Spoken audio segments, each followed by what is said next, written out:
Ya estamos ahí en el libro de Colosenses, capítulo 4, versículos 12 y 13. Son dos versículos muy sencillos, ¿verdad? Dice, vamos a leerlos todos ahí, si los tenemos a la mano. Dice, os saluda Epafras, el cual es uno de ustedes, siervo de Cristo, siempre rogando encarecidamente por vosotros en sus oraciones, para que estéis firmes, perfectos y completos en todo lo que Dios quiere.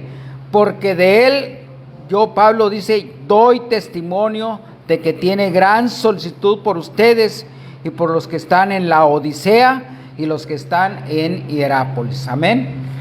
Dos comunidades que estaban ahí muy cercanas, la Odisea y Hierápolis, ¿verdad? Y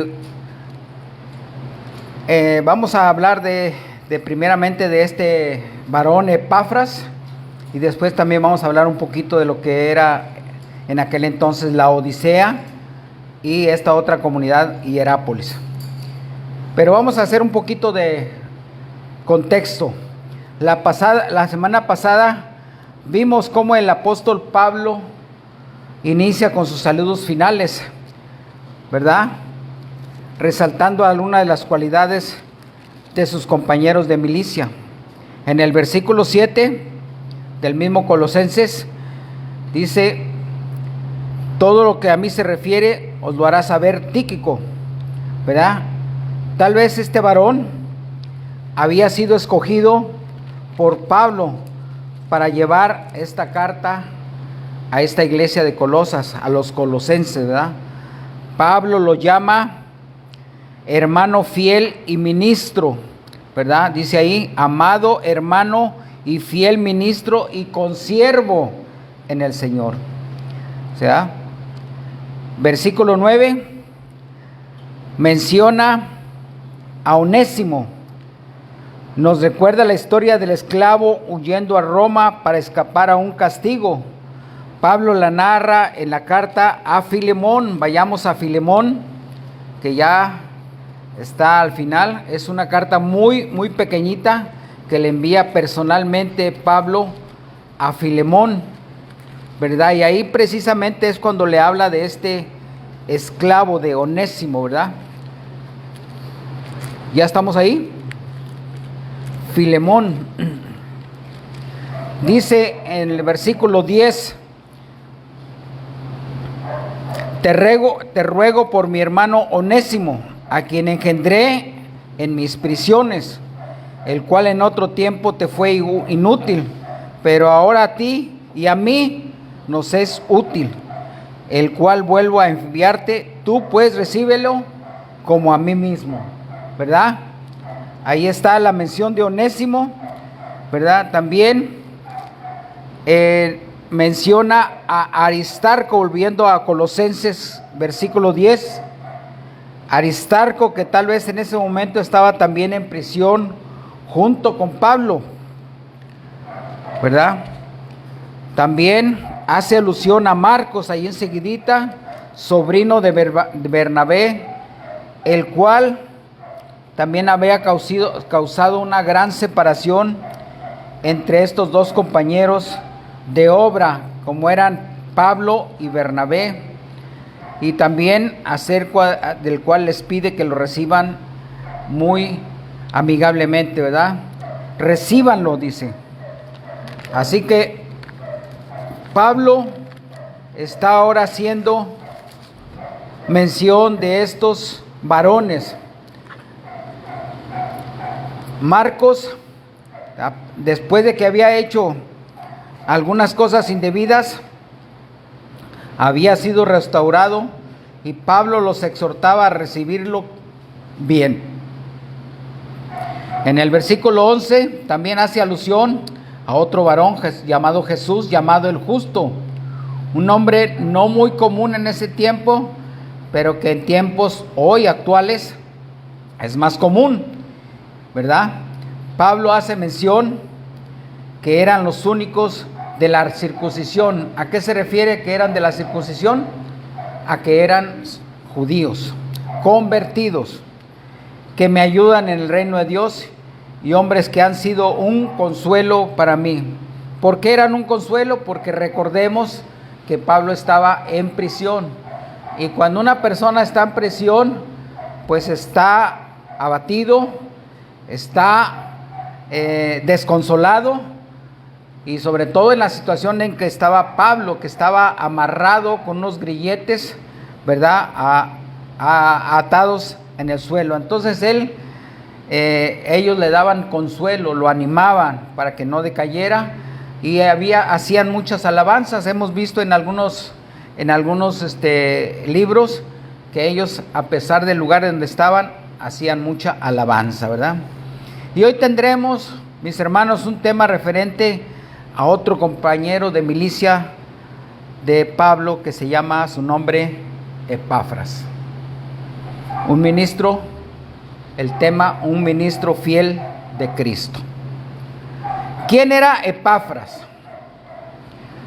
Su nombre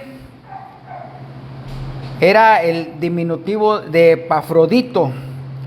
Epafrodito, a su vez, provenía de una raíz griega de la diosa Afrodita, que esta diosa era la diosa griega del amor, de la belleza y de la fertilidad. Era un nombre muy común en ese tiempo. Su nombre de Epafras significaba encantador, o guapo, o hermoso. Epafras fue un cristiano convertido por Pablo durante la obra evangelística en Éfeso. Lo vamos a ver en Hechos 19. Vayamos al libro de los Hechos. Por eso siempre tenemos que recurrir al libro a la misma Biblia, ¿verdad? En el libro de los Hechos 19,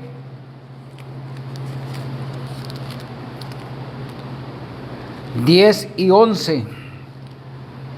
Ahí está la pantalla. ¿Quién me lo puede leer? Así continuó por espacio de 2 años, de manera que todos los que habitaban en Asia, judíos y griegos, oyeron la palabra del Señor Jesús. Y hacía Dios milagros extraordinarios por mano de Pablo. Hasta ahí. Entonces, probablemente Epafras fue un cristiano que se convirtió en ese tiempo, en esa región, y Pablo lo preparó y lo envió posteriormente a esta región de Colosas. Esta región se llamaba el Valle de Lico, en donde se encontraba Colosas, Laodicea y Herápolis. Teníamos por ahí unos mapitas, ¿no? ¿No los tienen por ahí? No, bueno. Esa era una región que estaba muy cerca por ahí a estos lugares, ¿verdad? Por ahí se lo voy a pasar a mi esposa para que les vaya mostrando el mapa, por favor.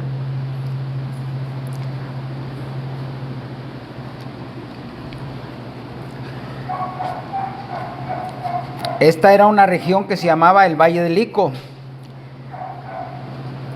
Y probablemente Epafras fue el fundador de la iglesia de Colosas. Él llegó a ese lugar y empezaron la iglesia en la casa de Filemón, que también fue ganado por Epafras, y quien a Pablo también le envía una carta. Por eso es que esa carta a los colosenses va acompañada de esa carta personal a Timoteo, ¿verdad? Epafras visitó a Pablo cuando estaba en prisión en Roma para informarle sobre todo el progreso del evangelio en las iglesias de esa región. Ahí están viendo en el pequeño mapa cuántas iglesias estaban ahí. Todas las iglesias que están inclusive mencionadas en Apocalipsis, ¿verdad? Las 7 iglesias, ¿verdad? Entonces Epafras va a ver a Pablo para mencionarle todos los errores doctrinales que había ya en algunas de esas iglesias. Es posible, dicen algunos eruditos, que se haya el mismo Epafras sometido a un encarcelamiento voluntario para estar cerca de Pablo y ayudarlo, como lo dice también Filemón 23, a ver si lo tienes por ahí, por favor. Filemón, versículo 23, recordemos que Filemón nada más es un solo capítulo, y dice ahí: te saludan Epafras, mi compañero de prisiones por Cristo Jesús. Y también ahí más adelante en el 24, Marcos, Aristarco, Demas y Lucas, mis colaboradores. Seguramente ellos se habían sometido a prisiones voluntarias para estar con Pablo y apoyándolo en toda la obra, ya que recordemos que Pablo había escrito muchas cartas doctrinales y unas cartas muy amplias, como la carta a los romanos, como la carta a los hebreos, y algunas otras cartas que también han sido de mucha bendición en la actualidad para muchas iglesias, ¿verdad?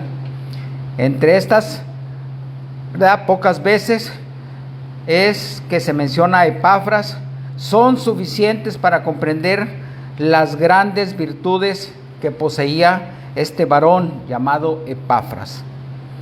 Dice en el versículo 12: siendo uno de ustedes siervos de Cristo. ¿Qué había pasado con Epafras? Dice: primero, les había predicado el evangelio. Segundo, había establecido esa congregación de Colosas. Tercero, rogaba encarecidamente por ellos, es decir, se esforzaba intensamente sin cesar en sus oraciones. Lo dice también al inicio Colosenses 1:29. 1:29 dice así: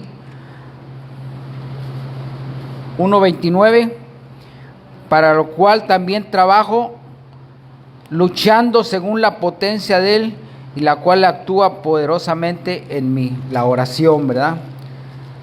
Entonces él se esforzaba intensamente por su pueblo, para que estén firmes, perfectos, completos en todo lo que Dios quiere.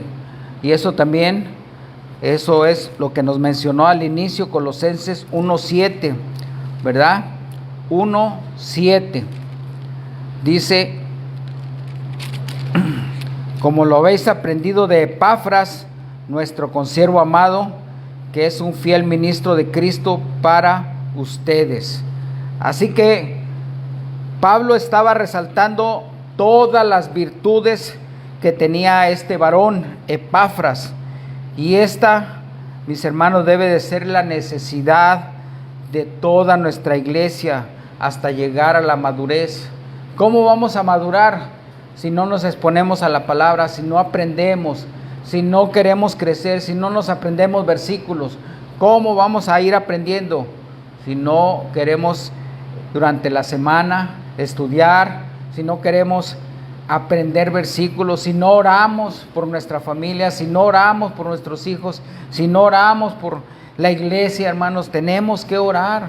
Pero ese era lo que nos estaba diciendo Pablo, y lo que decía que hacía este varón hasta llegar a madurar completamente. ¿Por qué Epafras, siendo alcanzado por Pablo, al final estaba siendo el ministro en esta iglesia de Colosas? Y él tiene ese deseo de ir a ver a Pablo para explicarle aquí hay algunos errores que se están infiltrando en las iglesias, no solamente en la de él. ¿Por qué? Porque esa región, ya lo vamos a ver ahorita adelantito, esa era una región muy difícil, ¿verdad? Ahorita vamos a ver por qué. Así como en una familia el padre quiere que sus hijos crezcan y se desarrollen física y mentalmente, profesionalmente, nosotros queremos que nuestros hijos se desarrollen, que crezcan, que maduren, que sean autosuficientes ellos. De la misma manera, Dios quiere que nosotros, sus hijos, crezcamos y nos desarrollemos espiritualmente en una convicción plena. ¿Qué quiere decir en una convicción plena? Que estemos totalmente convencidos de a quién estamos siguiendo. No podemos decir, es que, no, porque eso ya son pretextos. Tenemos que poner nuestros 5 sentidos en estudiar la palabra de acuerdo con nuestras posibilidades, eso sí, pero siempre destinando un tiempo para la lectura, para no faltar a nuestras actividades que tenemos cotidianamente, pero sin descuidar la palabra de Dios, ¿verdad? Vayamos a Efesios 4, 14 al 15. Efesios 4, 14 al 15.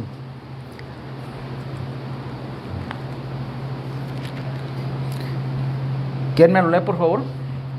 Para que ya no seamos niños fluctuantes, llevados por doquiera de todo viento de doctrina, por estratagema de hombres que para engañar emplean con astucia las artimañas del error, sino que siguiendo la verdad en amor, crezcamos en todo en aquel que es la cabeza, esto es Cristo. Así es, ¿verdad? Tenemos que crecer y madurar. No podemos ser toda la vida niños fluctuantes, que por cualquier cosita ya nos pasamos a otra iglesia o que no entendemos, ¿verdad? No podemos seguir siendo engañados, porque el enemigo de Dios, que anda como león rugiente alrededor de nosotros, anda buscando cómo apartarnos de la palabra, cómo distraernos de no leer, cómo distraernos de no orar, siguiendo la verdad en amor. Crezcamos en todo aquel que es la cabeza. ¿En quién es la cabeza de la iglesia? Cristo, ¿verdad? De quien todo el cuerpo, bien concertado y unido por sí y por todas las coyunturas que nos ayudan mutuamente. Y pleno entendimiento espiritual para servir a Dios y llevar a cabo la obra que nos ha sido encomendada. Completos en todo lo que Dios quiere, ¿verdad? Dice Colosenses 4:13. Colosenses 4:13. ¿Qué dice? Porque de él Doy testimonio de que tiene gran solicitud por vosotros y por los que están en la Odisea y los que están en Hierápolis. Así es. Así que el mismo Pablo al estar escribiendo, da testimonio de que Epafras tiene una gran preocupación por aquellos de su iglesia, ¿verdad? También vayamos a Filipenses 2:20, por favor. Sí, alguna cosa. Pues a ninguno tengo del mismo ánimo y que tan sinceramente se interese por vosotros. Así es. Pues a ninguno tengo del mismo ánimo y que tan sinceramente se interese por ustedes. O sea, nadie se interesa más que él, ¿verdad? Por los que se congregan igualmente en la Odisea y en Hierápolis, porque ya vimos en el pequeño croquis que eran comunidades que estaban ahí cercanas, ¿verdad? Iglesias que estaban ahí. La diferencia eran muy pocos kilómetros entre una y otra. Yo creo como de aquí a Salmoral, de aquí pues no sé cuál otra que sea más pequeña, pero eran comunidades que estaban muy pequeñas, entonces no había otro transporte más que caminar o en algún tipo de animal, ¿verdad? Estas comunidades no conocían a Pablo, nunca lo habían visto, pero Pablo y sus compañeros de milicia oraban mucho por esas iglesias establecidas por Pablo y que también estaban en peligro de caer en muchas herejías que Pablo las combatía por medio de nuestras cartas, ¿verdad? Ahora Pablo menciona dos localidades que son vecinas a Colosas. La región del Valle del Ico, aproximadamente estaban entre 7, 8 o 9, 10 kilómetros alrededor, a la redonda. Esta región con el tiempo fue conocido como Anatolia. Estaban en el país de Turquía. Ahorita les decía que Turquía fue un lugar de paso de muchas caravanas comerciales que iban hacia India, donde traían muchas especies. Entonces ese lugar fue de mucho comercio, lo que es lo que es Grecia y Turquía. Hasta la fecha son lugares muy prósperos, ¿verdad? Porque hay mucho comercio. Fue considerada estas ciudades, esta región de Anatolia, la segunda de mayor importancia después de Jerusalén para la expansión del cristianismo. ¿Por qué? Porque todos los apóstoles, cuando vino la gran persecución, salieron y se establecieron en esos lugares, y estos lugares los arroparon a los apóstoles, porque ahí había iglesias cristianas, ahí había iglesias que Pablo había establecido, ¿verdad? Entonces los arroparon, les daban ofrendas, los arroparon sobre todo a los apóstoles cuando vino la gran persecución. Así que eran lugares que estaban muy bien establecidos. La Odisea hoy es conocida como la ciudad de Densil, con un indicador de gran prosperidad en la antigüedad por sus grandes monumentos antiguos que dan muestra de haber sido una gran ciudad metropolitana de gran esplendor. Y aunque el apóstol Juan en Apocalipsis menciona de esta iglesia de la Odisea, vayamos a Apocalipsis 3:15, por favor. ¿Cómo la menciona el apóstol Juan a la Odisea? Apocalipsis 3:15 dice: escribe al ángel de la iglesia en la Odisea, el principio de la creación de Dios, dice esto. Le dice Juan: yo conozco tus obras, que ni eres frío ni caliente. Ojalá fueses frío o caliente. Dice: pero por cuanto eres tibio y no frío ni caliente, te vomitaré de mi boca.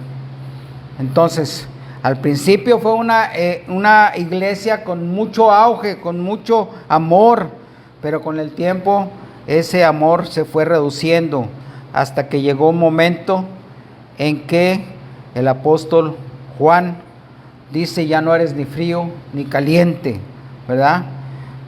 También más adelantito en el versículo 17 dice: porque tú dices, yo soy rico y me he enriquecido y de ninguna cosa tengo necesidad, y no sabes que tú eres un desventurado, miserable, pobre, ciego y desnudo. Entonces, eso nos habla que los bienes materiales no nos garantizan que vayamos a tener un acercamiento con Cristo. Al contrario, entre más dinero tengamos, más cosas materiales, eso nos va a hacer que nos alejemos de la iglesia, ¿verdad? Su fe se fue haciendo cada día más débil. No tenía necesidad porque era una ciudad muy próspera y muy esplendorosa en la antigüedad. ¿Y qué pasó?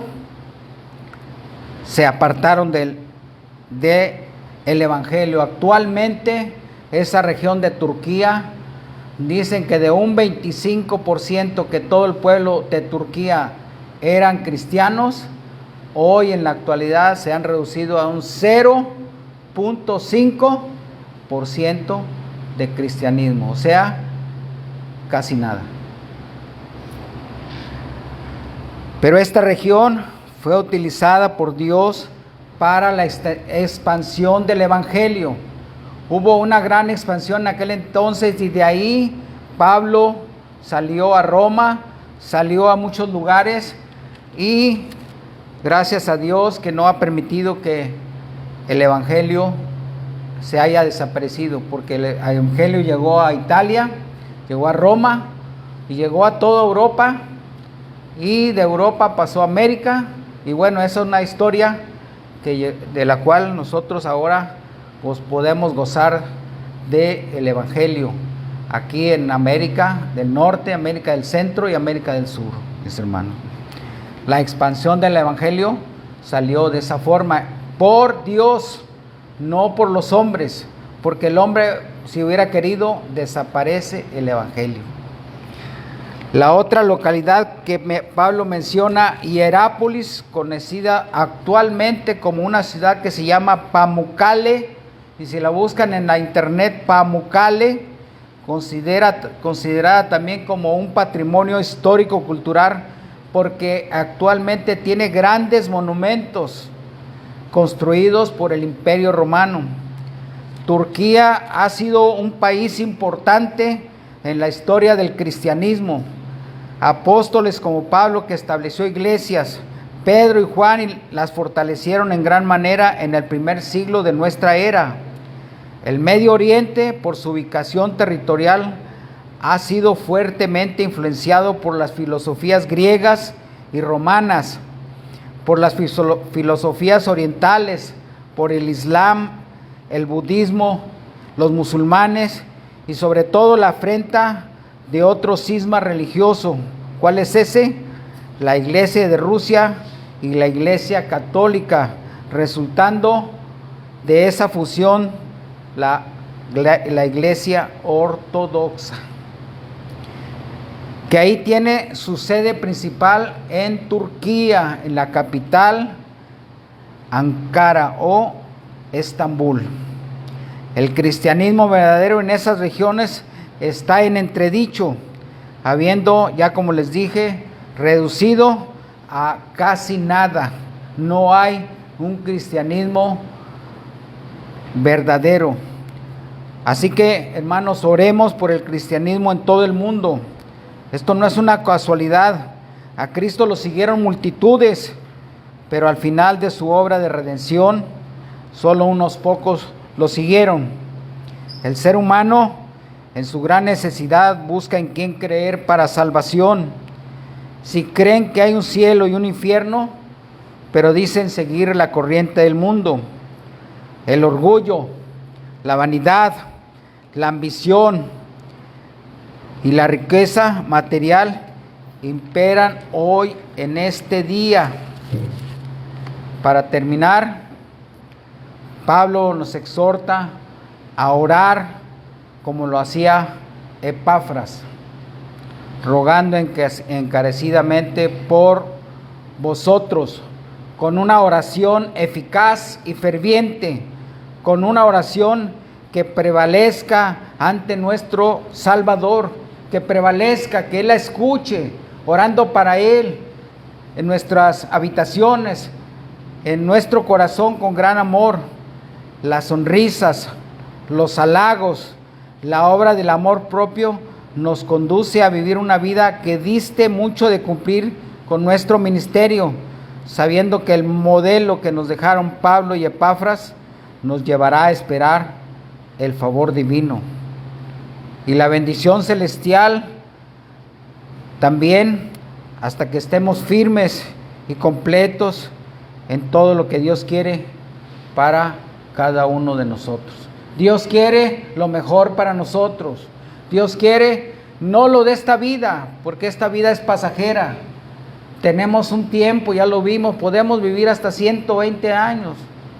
Pero aquí vamos a tener enfermedades, vamos a tener luchas, vamos a tener tribulaciones, vamos a tener todo. Lo importante no es lo que estemos pasando aquí, lo importante es lo que nos espera cuando partamos de este mundo. Que eso es lo más importante, la gran bendición celestial. Eso es lo que Pablo le llama la gran bendición celestial. El día que partamos y que nuestra alma vaya con su Creador y que Él nos atraiga y nos diga, pásanle. Porque no queremos que nos diga, fiel, no te conozco. Inútil, no te conozco. Apártate de mí. ¿Qué quieren, mis hermanos? Entonces, la fidelidad no es a nosotros, no es a la obra, es a Él. Él es el único que merece la gloria, la honra y la alabanza.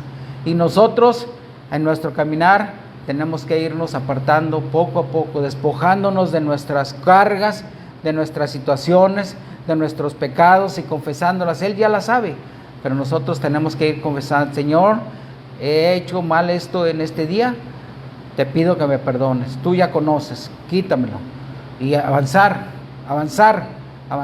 no dejando de congregarnos como algunos tienen como costumbre. Orar sin cesar por nuestra familia, orando sin cesar, ¿sí? Y cada día que estemos en nuestros hogares, tomar nuestra Biblia, leer para conocer más a Dios. ¿Cómo lo vamos a conocer si no leemos ni su Biblia? No, a veces no tenemos una Biblia para leer, hermanos. Tenemos en las redes sociales, tenemos Biblias de estudio en donde podemos ir entendiendo muchas cosas. Así que en lugar de que podamos estar entretenidos leyendo otras cosas o viendo alguna película. Dediquémosle un ratito para la palabra de Dios. Amén. Amén. Hasta que estemos firmes y completos en todo lo que Dios quiere para nosotros, porque Él quiere. Él tiene su mano extendida todos los días. Aquí está mi misericordia. Tómala o deja. Y nosotros somos los que decidimos, no, hoy no la tomo. Amén. Dios nos bendiga, mis hermanos. Este es un capítulo, 2 versículos muy cortitos. Les pido que inclinemos nuestro rostro para terminar. Gracias, bendito Señor. Te pedimos, Señor, que al salir de este lugar, Señor, podamos entender lo que tú quieres para nosotros, Señor. Gracias, Señor, por tu gran misericordia, por tu gran amor, Señor. Bendice a este pequeño rebaño, Señor. Y, Señor, tú tienes el tiempo para cada uno de nosotros, Señor. Te pedimos por Aurora y su hijo, Señor, que ellos también puedan un día, Señor, dedicarte ese tiempo para crecer en el conocimiento de tu Hijo amado, Señor, sabiendo que tú tienes los tiempos y que tu Espíritu Santo obra en cada uno de nosotros.